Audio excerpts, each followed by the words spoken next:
Je ne comprenais plus rien à cette histoire. D'abord, une lettre anonyme est envoyée. Elle est parfumée. J'adore. Et maintenant, je découvre que les putains de pantomimes m'observent grâce à une caméra cachée dans un ourson. Ah.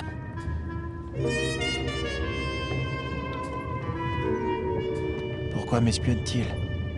Que cherchent-ils? Que savent-ils? Comment sont-ils entrés dans mon bureau? Je ne sais pas.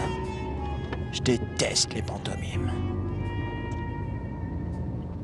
Une chose est sûre par contre, je n'allais pas me laisser intimider de la sorte.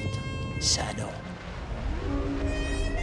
J'étais devant le repère des pantomimes, la célèbre école, la fleur invisible. J'allais confronter leur chef, le grand taciturne. J'étais prêt à tout pour lui faire cracher le morceau. L'enregistreur vocal numérique miniature de fabrication russe est l'outil idéal pour ce genre d'opération. Comme son boîtier ne mesure que 20 mm par 35 par 12 mm de haut et qui ne pèse que 10 grammes, eh bien il est des plus discrets. Et grâce à sa mémoire flash interne, il peut stocker plus de 9 heures d'enregistrement.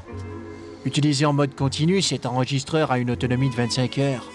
Et lorsqu'il est déclenché par la voix, cela monte à 1 mois et demi. C'était plus que suffisant.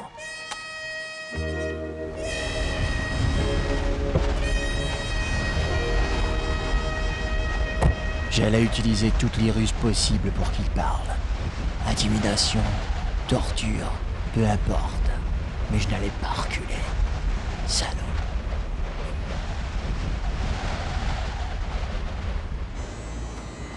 Et quand il aura parlé, je pourrais écouter les extraits directement sur l'appareil avec un écouteur, ou encore transférer le tout sur un ordinateur grâce à un câble USB. Une preuve béton, quoi. Taciturne est impassible. C'est comme s'il m'attendait ou je ne sais trop. Il portait son costume habituel. Béret, petit foulard minable, chandail matelot et son maquillage ridicule. Je m'étais préparé à un affrontement des plus violents. Mais ça, c'était bien pire.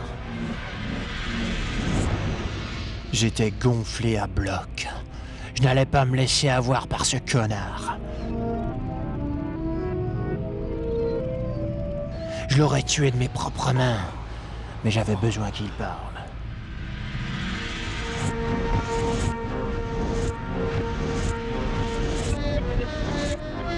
Ce salopard m'a obligé à sortir mon arme à feu. Je déteste les armes à feu. Mais par-dessus tout, je déteste les pantomimes. Putain, j'avais oublié une chose essentielle. Les pantomimes ne parlent pas. Mon enregistreur vocal numérique miniature de fabrication russe m'était donc inutile. Mais ce qui m'a vraiment scié les jambes, c'est sa lettre. Il avait la même que moi. Même cils, même odeur. La cliente jouait sur les deux tableaux. Que voulait-elle de moi? Je ne sais pas. Je ne sais plus. Qu'est-ce que c'est que cette histoire?